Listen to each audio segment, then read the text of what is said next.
औज़ुबिल्लाहिमिनश्शैतानिर्रजीम बिस्मिल्लाहिर्रहमानिर्रहीम। अस्सलामु अलैकुम नाज़रीन, मैं हूं Ali Rizwan, international yoga coach और आयुर्वेदिस्ट, और आप देख रहे हैं हमारा यूट्यूब चैनल लाइफ हीलिंग। नाज़रीन, शुगर एक इंतहाई ख़तरनाक मर्ज़ है और जानलेवा भी है। अगर ये बिगड़ जाए तो कई और बीमारियां भी अपने साथ ले आता है, और अगर ये शिद्दत इख्तियार कर जाए तो फिर ज़िंदगी ख़त्म भी हो सकती है।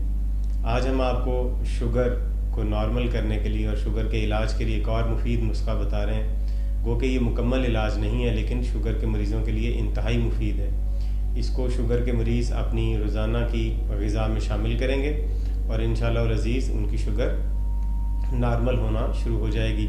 लेकिन इसके साथ और बहुत सारी एहतियातें और दूसरे इलाज भी करने होते हैं, वो हम दूसरी वीडियोज़ में बताएँगे। और अगर आप शुगर के मरीज़ हैं और आप इलाज करवाना चाहें तो आप हमसे रब्ता कर सकते हैं।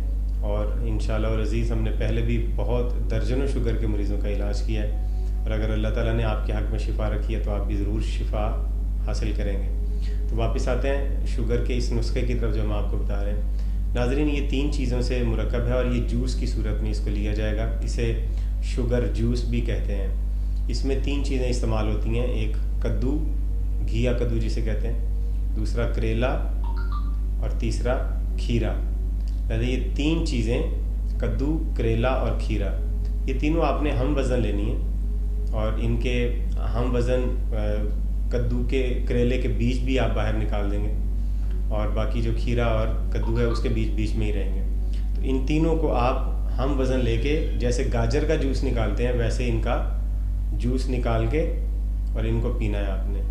करेला इसमें थोड़ा सा कड़वा तो होता है, लेकिन कद्दू और खीरे के साथ ये मिलके एक बड़ा बेहतरीन जायका बन जाता है। और जितने लोगों को हमने आयुर्वेद का ये नुस्खा बताया, उन लोगों ने हमें बताया कि हमने इससे बहुत ज़्यादा फ़ायदा हासिल किया है और दर्जनों मरीज़ इसके ज़रिए से अपनी शुगर को नॉर्मल करने में कामयाब हुए।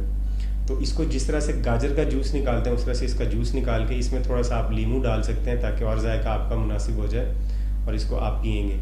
1 गिलास सुबह और 1 गिलास शाम को आप इसका पी सकते हैं, या दिन में 1 गिलास लें या 2 गिलास आप ले लें, इसमें कोई मसला नहीं है। लेकिन खाने से पहले लें, और सुबह निहार मुँह अगर आप लें तो बहुत ज़्यादा इसका फ़ायदा है। और इंशाअल्लाह अज़ीज़ अल्लाह ताला आपकी बीमारी को दूर करे और आपको शुगर से आराम अता फ़रमाए। उम्मीद करते हैं कि आप इस वीडियो पर अमल करेंगे, और इस वीडियो को आपने यकीनन पसंद किया होगा। अगर पसंद किया तो इसे लाइक कीजिए, शेयर कीजिए, चैनल को सब्सक्राइब कीजिए, और हमें अगली वीडियो तक इजाज़त दीजिए। खुदा हाफ़िज़।